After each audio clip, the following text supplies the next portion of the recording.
ತುಮಕೂರು ನಗರದ ಕನ್ನಡ ಭವನದಲ್ಲಿ ನಡೆದ ಕರ್ನಾಟಕ ರಾಜ್ಯ ಸಾಂಸ್ಕೃತಿಕ ಸಂಘಟನೆಗಳ ಮಹಾ ಒಕ್ಕೂಟದ ಜಿಲ್ಲಾ ಘಟಕದ ಉದ್ಘಾಟನೆ ಹಾಗೂ ಪದಗ್ರಹಣ ಸಮಾರಂಭವನ್ನು ಸಂಘದ ರಾಜ್ಯಾಧ್ಯಕ್ಷ ವೀರೇಶ್ ಪ್ರಸಾದ್, ಕೌಶಲ್ಯಾಭಿವೃದ್ಧಿ ನಿಗಮದ ಮಾಜಿ ಅಧ್ಯಕ್ಷ ಮುರಳೀಧರ ಹಾಲಪ್ಪ, ಕಲಾವಿದರಾದ ಲಕ್ಷ್ಮಣ್ ದಾಸ್, ಮಂಜುನಾಥ್ ಇತರ ಗಣ್ಯರೊಂದಿಗೆ ಉದ್ಘಾಟಿಸಿದರು.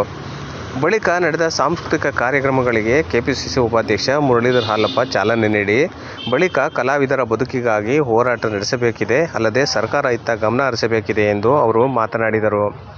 ಸಂಘದ ಅಧ್ಯಕ್ಷರಾಗಿ ಪಿಸಿ ಜಯಕುಮಾರ್ ಹಾಗೂ ಸಂಘದ ಪದಾಧಿಕಾರಿಗಳು ಪದಗ್ರಹಣ ಕಾರ್ಯಕ್ರಮ ನೆರವೇರಿಸಿದರು. ವೇದಿಕೆಯಲ್ಲಿ ಜಿಲ್ಲಾ ಕಾಂಗ್ರೆಸ್ ಅಧ್ಯಕ್ಷ ಚಂದ್ರಶೇಖರ ಗೌಡ, ಕರ್ನಾಟಕ ರಾಜ್ಯ ಕಲಾವಿದರ ಒಕ್ಕೂಟದ ಪೆರ್ಮಯ್ಯ ಸೇರಿದಂತೆ ಹಲವು ಗಣ್ಯರು ಪಾಲ್ಗೊಂಡಿದ್ದರು. ಜಿಲ್ಲೆಯಿಂದ ನೂರಾರು ಮಂದಿ ಕಲಾವಿದರು ಕಾರ್ಯಕ್ರಮದಲ್ಲಿ ಭಾಗವಹಿಸಿದ್ದರು. ಅವರಿಗೆ ಇದರಿಂದ ಯಾವ ಲಾಭವೂ ಇಲ್ಲ, ದಯವಿಟ್ಟು ತಿಳ್ಕೊಳ್ಳಿ. ಆದ್ರೆ ಹೆಂಡತಿ ಇಲ್ಲ, ಮಕ್ಕಳಿಲ್ಲ, ಮನೆ ಇಲ್ಲ, ಮಠ ಇಲ್ಲ, ನೀವೇ. ಅದಕ್ಕಾಗಿ ನಮ್ಮ ವೀರೇಶ್ ಪ್ರಸಾದ್ ಇದನ್ನಲ್ಲ, ಆತನ ಸಂಸ್ಥೆಯ ಮೊಟ್ಟ ಮೊದಲ ಕಾರ್ಯಕ್ರಮ ನಾನೇ ಮಾಡಿಕೊಟ್ಟಿದ್ದು ಗುಬ್ಬಿನಲ್ಲಿ. ಪ್ರಾರಂಭ ನಮ್ಮಿಂದಲೇ ಆಗಿದ್ದು. ಇವತ್ತಿಗೆ ಇಷ್ಟು ವರ್ಷಗಳಿಂದಲೂ ಕೂಡ ಪ್ರಾರಂಭ ಸ್ಪಂದಿಸ್ತಾ ಕೆಲಸ ಮಾಡ್ಕೊಂಡು ಬಂದಿರುವಂತ ವೀರೇಶ್ ಪ್ರಸಾದ್ ನಿಮ್ ಜೊತೆ ಇರ್ತಾರೆ. ಅವ್ರ ಜೊತೆ ನಾವೆಲ್ಲ ಇದ್ದೀವಿ. ನಮ್ಮ ತುಮಕೂರು ಜಿಲ್ಲೆಯ ಎಲ್ಲ ಕಲಾವಿದರುಗಳು, ನಾವೆಲ್ಲ ರಂಗಕರ್ಮಿಗಳು, ಪೌರಾಣಿಕ, ಸಾಮಾಜಿಕ, ಐತಿಹಾಸಿಕ ಎಲ್ಲ ನಾಟಕಗಳ ಕಲಾವಿದರುಗಳು, ಸಂಘಟಕರು, ನಿರ್ದೇಶಕರು ಎಲ್ಲರೂ ಕೂಡ ಇದ್ದೀವಿ. ಬೇರೆ ಬೇರೆ ಪ್ರಕಾರಗಳ ವಾದ್ಯಗಾರರು ನೀವೆಲ್ಲ ಬಂದಿದ್ದೀರಿ, ಯಕ್ಷಗಾನ ಮಾಡಿದ್ವಿ ಇವತ್ತು. ಅವರಿಗೆಲ್ಲ ಹೃದಯ ತುಂಬಿ ಬಂತು. ಆರೆವಾದ್ಯ, ಕಹಳೆ, ಆಮೇಲೆ ಬೇರೆ ಬೇರೆ ವಾದ್ಯಗಳನ್ನು ನುಡಿಸಿದ್ದು ಬಹಳ ಸಂತೋಷ ಪಟ್ಟರು ಬಂದಿರೋ. ನೀವೇನು ತಗೊಂಡಿಲ್ಲ ಇವತ್ತು. ಆ ವಾದ್ಯಗಳನ್ನ ಹೊತ್ಕೊಂಡು ಬಂದು ಇಲ್ಲಿ ನಿಮ್ಮ ಕಲೆಯನ್ನು ತೋರಿಸಿ ಅವರ ಆಶೀರ್ವಾದ ಪಡ್ಕೊಂಡಿದ್ದೀರಿ. ಅದರಿಂದ ಒಳ್ಳೇದಾಗುತ್ತೆ, ಏನು ಹೆದರಬೇಕಾಗಿಲ್ಲ. ನೀವೆಲ್ಲ ಮುಂದೆ ಹೋಗಿ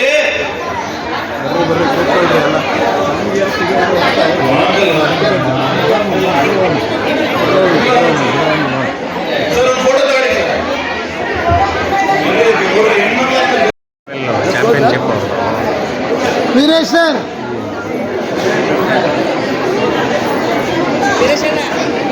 ಲೈಟ್ ಆಫ್ ಮಾಡು. ನರಸಿಂಹಮೂರ್ತಿ ಕೂತ್ಕೊಳ್ರಮ್ಮ. ಎಲ್ಲ ಹಿಡ್ಕೊಳ್ಳಿ. Ready ready. ಮೊಬೈಲ್ ಎಲ್ಲ ಹಿಂದೆ ಬರ್ರಿ. ಮೊಬೈಲ್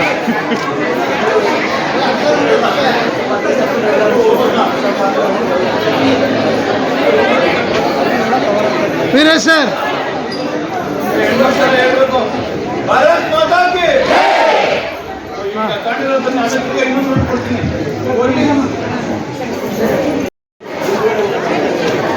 ಕೊಡಿ ಕೊಡಿ, ಕೂತ್ಕೊಳ್ಳಿ ಎಲ್ಲ.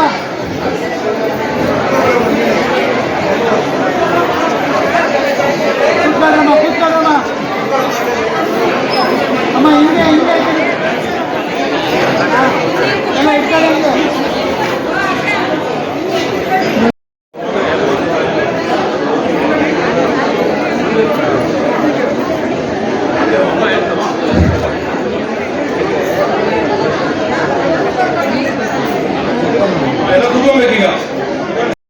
ಹಾಕ್ಬಿಟ್ಟು ಅದನ್ನ ನಿಮಗೋಸ್ಕರನೇ ಮೀಸಲಿಟ್ಟಿದ್ದಾರೆ ಹೊರತು ಅನ್ಯ ಯೋಜನೆಗಳು ಯಾವತ್ತೂ ಇಲ್ಲಿ ಬಳಕೆ ಮಾಡಿಲ್ಲ, ಮಾಡುವಂತ ಧೈರ್ಯ ಯಾವ ಸರ್ಕಾರಕ್ಕೂ ಇಲ್ಲ. ಇದನ್ನ ತಾವುಗಳು ನಿಮ್ಮ ಕೆಟಗರಿ ಸಂಬಂಧಪಟ್ಟಂಗೆ ಆಯಾ ಇಲಾಖೆಗಳು, ನಿಗಮ ಮಂಡಳಿಗಳನ್ನ ತಾವು ಸಂಪರ್ಕ ಮಾಡಿದ್ರೆ ನಿಮ್ಗೆ ಏನೇನು ಯೋಜನೆಗಳು ಬೇಕು, ಕಾರ್ಯಕ್ರಮಗಳು ಬೇಕು, ನಿಮಗೆ ತಲುಪ್ತವೆ. ನಿಮ್ಮಗಳ ಜೊತೆಗೆ ಸರ್ಕಾರ ಇದೆ, ನಾವುಗಳೆಲ್ಲರೂ ನಿಮ್ಮ ಜೊತೆ ಗಟ್ಟಿಬದ್ಧರಾಗಿ ನಿಲ್ತೀವಿ ಅಂತ ಹೇಳೋದಕ್ಕೆ ಇಚ್ಛೆ ಪಡ್ತೀವಿ. ಇವತ್ತು ವೀರೇಶ್ವರ್ ಏನು ಹೊರಟಿದಾರಲ್ಲ, ಈ ಕಿಚ್ಚು ರಾಜ್ಯದಾದ್ಯಂತ ಹಬ್ಬಬೇಕು.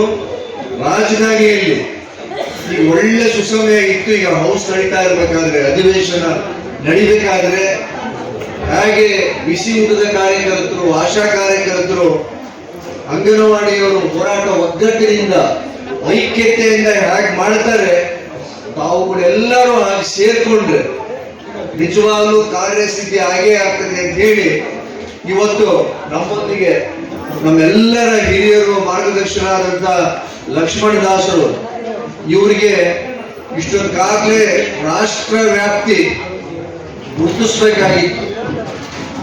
ನಾವು ಇನ್ನ ಸದಸ್ಯರು, ಮಾಜಿ ಸದಸ್ಯರು ಅನ್ಕೊಂಡೇ ಇದ್ದೀವಿ. ಇವ್ರಿಗಾಗಲೇ ಚೇರ್ಮನ್ಶಿಪ್ ಸಿಕ್ಕು ಬೇರೆ ಬೇರೆ ಹುದ್ದೆಗಳು ಇವ್ರಿಗೆ ಲಭಿಸ್ಬೇಕಾಗಿತ್ತು. ಅದು ನಮ್ಮಗಳ ದೌರ್ಭಾಗ್ಯ. ಹಾಗೇನೆ ನಮ್ಮ ಜೊತೆ ಅಶ್ವಥ್ ನಾರಾಯಣ ಅವರು ಇದ್ದಾರೆ. ಅವರು ಮಧುಗಿರಿಯ ಒಂದು ಕುಗ್ರಾಮದಿಂದ ಹೋಗಿ ಬೆಂಗಳೂರು ನಗರಿಯಲ್ಲಿ ದೊಡ್ಡ ದೊಡ್ಡ ಸಂಸ್ಥೆಗಳಲ್ಲಿ ನಿರ್ದೇಶಕರಾಗಿ ಹಲವಾರು ಪ್ರಯೋಗಗಳನ್ನ ಮಾಡಿ ಕಲಾವಿದರ ಪೋಷಣೆಯನ್ನು ಬರೀ ಬೆಂಗಳೂರು ನಗರದಲ್ಲಿ ಮಾಡ್ತಾ ಇಲ್ಲ. ಅವರು ಯಾವುದೇ ಅವರ ಚಟುವಟಿಕೆಗಳು, ನಾಟಕಗಳು ಇರ್ಬೋದು, ಸಂಗೀತ ಉತ್ಸವಗಳಿರ್ಬೋದು, ಹಳ್ಳಿಗಳಲ್ಲಿ ಪಂಚಾಯಿತಿಗಳಲ್ಲಿ ಹೋಗಿ ಅದನ್ನ ಮಾಡ್ತಾರೆ ಅಂತ ಹೇಳಿದ್ರೆ ಅದು ಭಾರಿ ಗಟ್ಟಿ ಎದೆ ಬೇಕಾದಕ್ಕೆ. ಅದನ್ನ ಇಲ್ಲಿವರೆಗೂ ಅವರು ಸಿದ್ಧಿ ಮಾಡಿಕೊಂಡು ಯಾರ್ದು ಅವರು ವಶೀಲಿಗೆ ಹೋಗೋದಿಲ್ಲ. ಅಷ್ಟು ಚೆನ್ನಾಗಿ ನಿರ್ವಹಣೆ ಮಾಡ್ತಿದ್ದಾರೆ. ಇವರೆಲ್ಲರೂ ನಮ್ಮ ತುಮಕೂರು ಜಿಲ್ಲೆಯ ಬೆಳಕುಗಳು. ಇವ್ರನ್ನೆಲ್ಲರೂ ಜೊತೆ ಕರ್ಕೊಂಡು ನಾವುಗಳೆಲ್ಲರೂ ರಾಜಧಾನಿಗೆ ಹೋಗೋದು, ಮಂತ್ರಿಗಳ ಜೊತೆ ಮಾತಾಡುವಂಥದ್ದು. ಹಾಗೆ ನಮ್ಮ ಉಸ್ತುವಾರಿ ಸಚಿವರು ಡಾಕ್ಟರ್ ಜಿ ಪರಮೇಶ್ವರ್ ಅವರು ಸಹಿತ ಸ್ವತಃ ಕಲಾವಿದರು. ನೀವು ಅವ್ರ ದಿನ ಒಳಗಡೆದು ಅಂತರಾತ್ಮ ನೀವು ನೋಡ್ಬೇಕಾದ್ರೆ ತಾವು ಎಲ್ಲರ ಒಗ್ಗಟ್ಟಾಗಿ ವಾದ್ಯಗಳು ಸಮೇತ ತುಮಕೂರಿಗೆ ಬಂದಾಗ ಒಂದು ದಿಗ್ಬಂಧನೆ ಹಾಕ್ಬಿಡೋಣ ಅವ್ರಿಗೆ. ನಮ್ಮ ಬೇಡಿಕೆ ನೀವು ಧ್ವನಿಯಾಗಿ ನಮ್ಮ ಪರವಾಗಿ ಸರ್ಕಾರಕ್ಕೆ ವಕಾಲತ್ ವಹಿಸಬೇಕು ಅಂತ ಹೇಳಿ ಅವ್ರು ಕರ್ಕೊಂಡು, ಹಾಗೇನೆ ನಮ್ಮ ಲಕ್ಷ್ಮಣ್ ಎದ್ದೇಳಣ್ಣಿರು, ಈಗ ನಾಳೆ ರಿಟೈರ್ ಚೇರ್ಮನ್ ಆಗೋಕೆ ಅಂತಿದ್ದೀನಿ, ನೀನು ನಾಳೆ ರಿಟೈರ್ ಆಗಿರ್ತಾರ ಕೂತ್ಕೊಂಡಿದ್ಯಾ. ಇವರೆಲ್ಲರನ್ನು ಜೊತೆ ಕೂರಿಸ್ಕೊಂಡು ಒಗ್ಗಟ್ಟಾಗಿ ವೀರೇಶ್ ಅವರ ನೇತೃತ್ವದಲ್ಲಿ ಒಂದು ಹೋರಾಟಕ್ಕೆ ಅಣಿಯಾಗೋಣ. ಮುಂದಿನ ವಾರ ಪರಮೇಶ್ವರ್ ಅವರು ಇಲ್ಲಿ ಬಂದಾಗ ನಿಮ್ಮ ವಾದ್ಯಗಳು ಸಮೇತ ತಾವುಗಳೆಲ್ಲರೂ ಬರ್ರಿ. ಇಲ್ಲಿಂದಲೇ ಆ ಕಿಚ್ಚು ತುಮಕೂರು ಜಿಲ್ಲೆಯಿಂದಲೇ ಪ್ರಾರಂಭ ಆಗಲಿ. ನಿಮಗೆ ಎಲ್ಲದಕ್ಕೂ ಸಾಥ್ ಕೊಡೋದಕ್ಕೆ ನಾವು ಇರ್ತೀವಿ ಅಂತ ಹೇಳಿ ತಮ್ಗೆಲ್ಲರಿಗೂ ಅಂತ ಮಾತು ಮುಗಿಸ್ತೀನಿ. ಅವರು ದಿನನಿತ್ಯ ಓಡಾಡೋದನ್ನ ನಾನು ಗಮನಿಸಿದ್ದೀನಿ, ನೋಡಿದ್ದೀನಿ. ನಮ್ಗೆ ಒಂದು 2-3 ಸರಿ ಹೇಳಿದ್ರು, ಸರ್ ಈ ಆಫೀಸಿಗೆ ಬನ್ನಿ, ಆಫೀಸಿಗೆ ಬಂದ್ರೆ ಸಹಾಯ ಆಗುತ್ತೆ, ಬನ್ನಿ ಸರ್ ಅಂತ. ಹೋಗೋಣ ಬಾ, ಇನ್ನೊಂದ್ಸತಿ ಎಲ್ಲ ನೀಟಾಗಿ ಮಾತಾಡ್ಕೊಂಡು ಅಂತ ಹೇಳಿ ನಾವು ಮುಂದೆ ಅವ್ರ ಹೋರಾಟಕ್ಕೆ ಬೆಂಬಲವಾಗಿರ್ತೀವಿ. ಯಾಕಂದ್ರೆ ಕಲೆ ಅನ್ನೋದು ಎಲ್ರಿಗೂ ಸಿಕ್ಸಲ್ಲ. ಕಲೆಗಾರನ ಸೊತ್ತೆ ಹೊರತು ಕಲೆಗಾರನಲ್ಲದವನ ಸೊತ್ತ ಅಲ್ಲ. ಈ ಅದರಲ್ಲೂ ತುಮಕೂರು ಜಿಲ್ಲೆ ಗುಬ್ಬಿವೀರಣ್ಣನವರಿಂದ ಹಿಡಿದು ಏನು ನರಸಿಂಹರಾಜ್ ಅವರು ಇರ್ಬೋದು, ಇತ್ತೀಚೆಗೆ ನಮ್ಮ ರಂಗಾಯಣ ರಘುವರು ಇರ್ಬೋದು, ಸುಮಾರು ಜನ ಕಲಾವಿದರು ನಮ್ಮ ಜಿಲ್ಲೆ ಕೊಟ್ಟಿದೆ ಅಂತ ಮಹಾಪೂರ್ತಿ. ಇವತ್ತು ನಮ್ಮ ಜೊತೆಯಲ್ಲಿ ನಮ್ಮ ಲಕ್ಷ್ಮಣದಾಸ್ ಅವರಿದ್ದಾರೆ. ಈ ಇತ್ತೀಚಿನ ದಿನಗಳಲ್ಲಿ ನಮ್ಮ ಗುಬ್ಬಿವೀರಣ್ಣ ಕಲಾಕ್ಷೇತ್ರದಲ್ಲಿ ಒಂದು ದಿನನೂ ಕಲೆ ಇಲ್ದಂಗೆ ಇರೋದಿಲ್ಲ. ಅಂದ್ರೆ ಆ ಕಲೆ ಅನ್ನೋದು ನಮ್ಮ ಜಿಲ್ಲೆಗೆ ಒಕ್ಕಾಗಿ ಬಂದಿರೋದ್ರಿಂದ ನಾವು ಈ ಜಿಲ್ಲೆಯಲ್ಲಿ ಹುಟ್ಟಿರೋದು ನಮ್ಮ ಎಲ್ಲ ಪುಣ್ಯ. ಯಾಕಂದ್ರೆ ಕಲೆ ಅನ್ನೋದು ಅಷ್ಟು ಶಕ್ತಿ ಸಾಮರ್ಥ್ಯ ಇರ್ತಕ್ಕಂಥದ್ದು. ನನಗೂ ಕೂಡ ಜಗದೀಶ್ ಕೂತವ್ರೆ ಕಲಾಕ್ಷೇತ್ರದಲ್ಲಿ ಅಭಿಮಾನಿ ಪಾತ್ರ ಮಾಡಿಸಿದ್ರು. ನನಗೆ ಕೃಷ್ಣನ್ ಪಾತ್ರ ಮಾಡೋ ಆಸೆ, ನನಗೆ ಗಂಟಲು ಸರಿಯಿಲ್ಲ ಅಂತ ನಾನು ಅದ್ರ ತಂಡಿಗೆ ಹೋಗ್ತಾ ಇಲ್ಲ. ಯಾಕಂದ್ರೆ ಕಲೆ ಅನ್ನೋದು ನಮಗೂ ಇಷ್ಟ ಆಗುತ್ತೆ ಅಂತ ಕೇಳಕ್ಕೆ ಬಯಸ್ತೆ. ಈಗಾಗಲೇ ನಾನು ಬಂದಾಗ ಏನು ನಮ್ಮ ಕಾರಣ ವಾಲ್ಗ ಎಲ್ಲ ಎಷ್ಟು ಸುಂದರವಾಗಿ ಹೆಣ್ಮಕ್ಳೆಲ್ಲ, ನೀವು ಅದರಲ್ಲೂ ವಿಶೇಷವಾಗಿ ಗುಬ್ಬಿ ತಾಲೂಕಿನಿಂದ ಹೆಚ್ಚಿನ ಒಂದು ಜನ ಬಂದಿದ್ದೀರಾ. ಅದರಲ್ಲೂ ಗೊಲ್ಲರಟ್ಟಿಯಿಂದಲೂ ಜಾಸ್ತಿ ಜನ ಬಂದಿದ್ದೀರಾ ಗೊತ್ತಾಯ್ತು. ಯಾಕಂದ್ರೆ ಗೊಲ್ಲರಟ್ಟಿ ಎತ್ತಪ್ಪ ಜುಂಜಪ್ಪನಂತ ಕಲ್ಗಾರರು ಹುಟ್ಟಿದಂಥ ಜಾಗ ಅದು. ಯಾಕಂದ್ರೆ ನಿಮ್ಗೆಲ್ಲ ಯಾವಾಗಲೂ ಕೋಲಾಟ, ಸೋಪಾನ, ನಾನು ಅದೇ ಸಮುದಾಯದ ಹುಟ್ಟಿರೋದ್ರಿಂದ ಹತ್ತಿರದಿಂದ ನೋಡಿದ್ದೀನಿ. ಆ ಕಲೆ ಅನ್ನೋದಕ್ಕೆ ಎಷ್ಟು ಬೆಲೆ ಕೊಡ್ತೀರಾ ಅನ್ನೋದಕ್ಕೆ. ಅದಕ್ಕೋಸ್ಕರ ನಾವು ಈ ಕಲೆಗಾರರಿಗೆ ವಂಚನೆ ಆಗಕ್ಕೆ ಬಿಡಬಾರ್ದು. ನಿಮಗೆ ಮೂಲಭೂತವಾಗಿ ಏನು ಸೌಲಭ್ಯ ಸಿಗಬೇಕೋ ಅದನ್ನ ಕೊಡಿಸೋದಕ್ಕೆ ನಾನು ಕೂಡ ಪ್ರಾಮಾಣಿಕ ಪ್ರಯತ್ನ ಪಡ್ತೀನಿ ಅಂತ ಸಂದರ್ಭದಲ್ಲಿ ನಿಮಗೆ ಭರವಸೆ ಕೊಟ್ಟು. ಯಾಕಂದ್ರೆ ನೀವು ಸಂಘಟನೆಯಲ್ಲಿದ್ದವರು. ಈಗ ವೀರೇಶ್ ಅವರು ಹೇಳಿದ್ರು, ಬೆಂಗಳೂರಿಗೆ ಅಂದ್ರೆ ಬಸ್ ಕೇಳ್ತಾರೆ, ನಮಗೆ ದಿನನಿತ್ಯ ಬುದ್ಧಿ ಕೇಳ್ತಾರೆ ಅಂತ.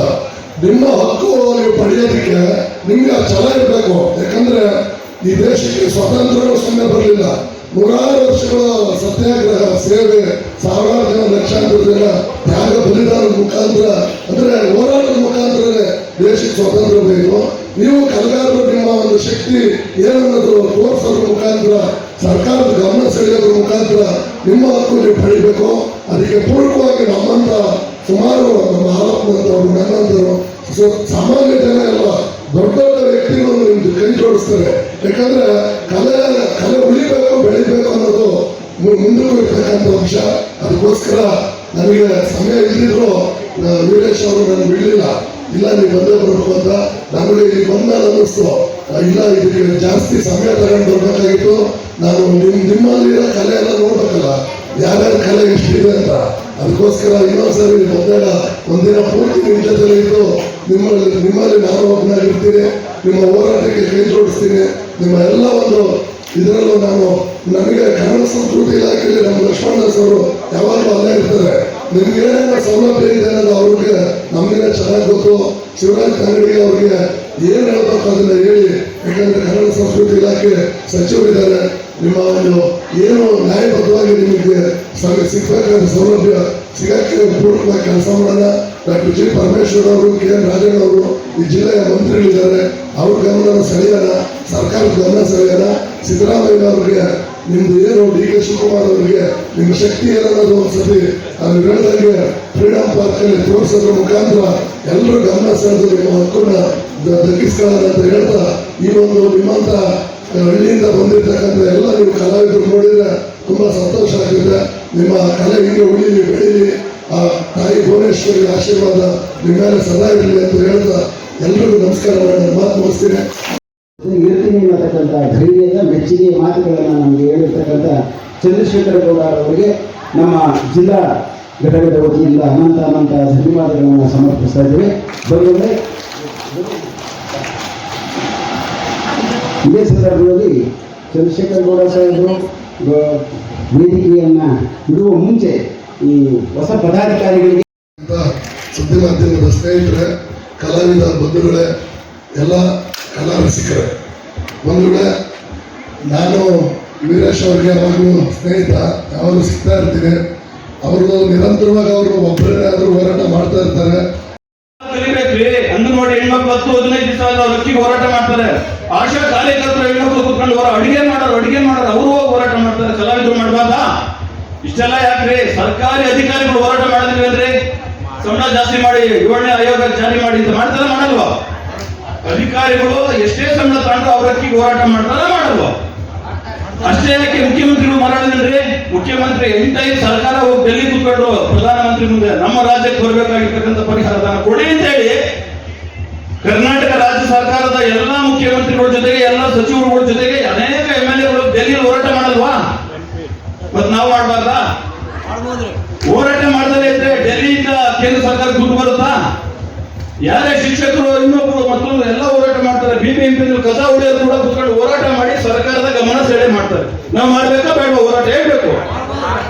ಸರ್ಕಾರಿ ಸೌಲಭ್ಯ ಬೇಕಾ ಬೇಡವಾ? ವಯಸ್ಸಾಯ್ತು ಹೆಣ್ಮಕ್ಳಿಗೆ ನಿಮಗೆ ಮಾಸಾಶನ ತಿಂಗಳು ಕಲಾವಿದರು ಸೇವೆ ಬೇಕಾ ಬೇಡವಾ? ವಾದ್ಯ ಪರಿಕರ ತಗೊಳ್ಳೋಕೆ ದುಡ್ಡು ಬೇಕಾ ಬೇಡವಾ?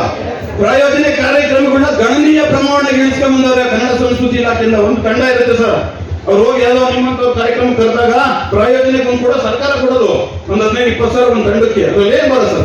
ಅದನ್ನ 90% ನಿಲ್ಲಿಸಿದ್ದಾರೆ. 90% ಪ್ರಾಯೋಜಿತ ಕಾರ್ಯಕ್ರಮಗಳಿಲ್ಲ. ಸರ್ಕಾರದ ಎಲ್ಲ ಯೋಜನೆಗಳು, ಆ ಉತ್ಸವ, ಈ ಉತ್ಸವ, ಹಂಪಿ ಉತ್ಸವ, ಅದು ಇದು ಕೇವಲ ಕಲಾವಿದರನ್ನ ಕರೆಸ್ಕೊಂಡು ಮೆರವಣಿಗೆ ಮಾಡಿ ಕಳಿಸ್ಬಿಟ್ರೆ ಅವರಿಗೆ ಕೊಡ್ತಕ್ಕಂತ ಒಂದು ಇದು ಸಂಭಾವನೆ ಅದನ್ನು ಕೂಡ ಸಿಕ್ಕಿಲ್ಲ. ನಮ್ಮ ಲಕ್ಷ್ಮಣದಾಸನ್ ಕೇಳ್ರಿ, ಅದು 90% ಕಡಿಮೆ ಆಗ್ಬಿಟ್ಟಿದೆ. ಇದಕ್ಕೆಲ್ಲ ಕಾರಣ ಏನ್ ಗೊತ್ತಾ? ನಮ್ಮ ಸಂಘಟನೆ ಕೊರತೆ ಐತೆ. ಕಲಾವಿದರೆಲ್ಲ ಒಗ್ಗಟ್ಟಾಗಬಾರ್ದಾ? ವಿಧಾನಸೌಧ ಬಂದು ಕೇಳ್ಬೇಕಾ ಬೇಡವಾ? ಈಗ ಲಕ್ಷ ನೀವೇನು ದುಡ್ಡು ಕೊಡೋದು ಬೇಡ. ಒಂದು ಸತಿ ಜೈ ಅಂದ್ರೆ ನಿಮಗೆ 106 ಕೋಟಿ ದುಡ್ಡು ಬರುತ್ತೆ. ಬೇಕಾ ಬೇಡವಾ? ಜೈ ಅಂತೀರಾ? ಕೇಳಿಸ್ಬೇಕು, ಸಿದ್ದರಾಮಯ್ಯ ಸಾಹೇಬರು ಕೇಳಿಸ್ಬೇಕು. ಭಾರತ್ ಮಾತಾಕ್ಕೆ, ಕಲಾವಿದರ ಹೋರಾಟಕ್ಕೆ, ಸಂಘ ಸಂಸ್ಥೆಗಳ ಹೋರಾಟಕ್ಕೆ. ನನಗೆ ಮೊದಲೇ ನಮ್ಮ ಚಂದ್ರಶೇಖರ್ ಗೌಡ ಹೇಳ್ಬಿಟ್ಟು, ನೀನ್ ಗಂಟೆ ಮಾತಾಡೋದಾರ ಬರೋದು ಕಣಪ್ಪ, ಫಸ್ಟ್ ನಾನು ಮಾತಾಡ್ಸಿ ಕಳಿಸ್ಕೊಡು ಅಂತ. ನನಗೆ ತುಂಬಾ ಮಾತಾಡೋದೈತೆ. ಕಲಾವಿದರು ನಾವು ಕೂತ್ಕೊಂಡು ಮಾತಾಡೋಣ, ಅವ್ರನ್ನ ಕಳಿಸ್ಕೊಡೋ ಅಗತ್ಯ ಐತೆ. ನಮ್ಮ ನಿರೂಪಕರಿಗೆ ವಿನಂತಿ ಮಾಡ್ತೀನಿ, ತಾತ್ಕಾಲಿಕವಾಗಿ ಸದ್ಯಕ್ಕೆ ಮಾತು ನಿಲ್ಲಿಸ್ತೀನಿ. ನಿಮ್ಗೆಲ್ಲ ಸನ್ಮಾನ, ಪ್ರಶಸ್ತಿ, ಮುಂದಿನ ಬೇಡಿಕೆಗಳು 17 ಬೇಡಿಕೆಗಳು ಇದಾವೆ, ನಮ್ಮ 14 ಬೇಡಿಕೆಗಳು. ಅವನ್ನೆಲ್ಲ ಹೆಂಗೆ ಈಡೇರಿಸಬೇಕು ನಿಮ್ಗೆ ಆಮೇಲೆ ಹೇಳ್ತೀನಿ. ನಮ್ಮ ಚಂದ್ರಶೇಖರ್ ಗೌಡರು ನಾವು ಒತ್ತಾಯ ಮೇಲೆ ಕರ್ಕೊಂಡು ಬಂದಿದ್ದೀನಿ. ಅದರಿಂದ ನಮ್ಮ ನಿರೂಪಕರಿಗೆ ಗೌಡರಿಗೆ ಮಾತಾಡಕ್ಕೆ ಅವಕಾಶ ಕೊಟ್ಟು ಬೀಳ್ಕೊಡ್ಬೇಕು ಅಂತ ಹೇಳಿ ವಿನಂತಿ ಮಾಡ್ತೀನಿ. ನ್ಯಾಯ ನಿಷ್ಠೂರಿ ದಾಕ್ಷಿಣ್ಯ ಪರ ನಾನಲ್ಲ, ಲೋಕ ವಿರೋಧಿ ಶರಣರಿಗೆ ಅಂಜುವನಲ್ಲ ಎಂಬ ಬಸವಣ್ಣನವರ ವಿರೋಧಾರ ನಿಲುವಿಗೆ ಬದ್ಧರಾಗಿ ಅಖಂಡ ಕಲಾವಿದರ ಏಳಿಗೆಗಾಗಿ ಅಹರ್ನಿಶಿ ಶ್ರಮಿಸ್ತಾ ಇರತಕ್ಕಂಥ ಸಿಂಹ ಗರ್ಜನೆಯ ಗುಬ್ಬಿ ವೀರಣ್ಣನವರ ಕುಡಿ ನಮ್ಮ ವೀರೇಶ್ ಪ್ರಸಾದ್ ರವರಿಗೆ ಅವರು ಉದ್ಘಾಟನೆ ಮಾಡಿ ಉದ್ಘಾಟನಾ ನುಡಿಗಳನ್ನಾಡಿ ನಮ್ಮೆಲ್ಲರನ್ನ ಎಚ್ಚರಿಸ್ತಾರೆ. ಜನನಾಯಕರಾಗಿರ್ತಕ್ಕಂಥ ಮಾರ್ಗದರ್ಶಕರಾಗಿರ್ತಕ್ಕಂಥ ಕೆಪಿಸಿಸಿ ತುಮಕೂರಿನ ಅಧ್ಯಕ್ಷರು ಆಗಿರ್ತಕ್ಕಂಥ ಸನ್ಮಾನ್ಯ ಶ್ರೀ ಚಂದ್ರಶೇಖರ ಗೌಡ ಅವರು ಕಾರ್ಯಗೌರವದ ನಿಮಿತ್ತ ಅವರು ಬೇರೆ ಕಡೆಗೆ ಹೋಗಬೇಕಾಗಿರೋದ್ರಿಂದ ಅವರು ಸಭೆಯನ್ನು ಕುರಿತು 2 ಮಾತುಗಳನ್ನು ಆಡಿ ಅಂತ ಕೇಳ್ಕೊಂತ ಇದ್ದೀವಿ. ಎಲ್ರಿಗೂ ನಮಸ್ಕಾರ. ಕರ್ನಾಟಕ ರಾಜ್ಯ ಸಾಂಸ್ಕೃತಿಕ ಸಂಘಟನೆಗಳ ಮಹಾಒಕ್ಕೂಟ ತುಮಕೂರು ಜಿಲ್ಲಾ ಘಟಕದ ಉದ್ಘಾಟನೆಯನ್ನು ಈಗ ತಾನೇ ಉದ್ಘಾಟಿಸಿ ಈ ಒಂದು ಸುಂದರ ಸಭೆಯಲ್ಲಿ ಉಪಸ್ಥಿತರಿರ್ತಕ್ಕಂಥ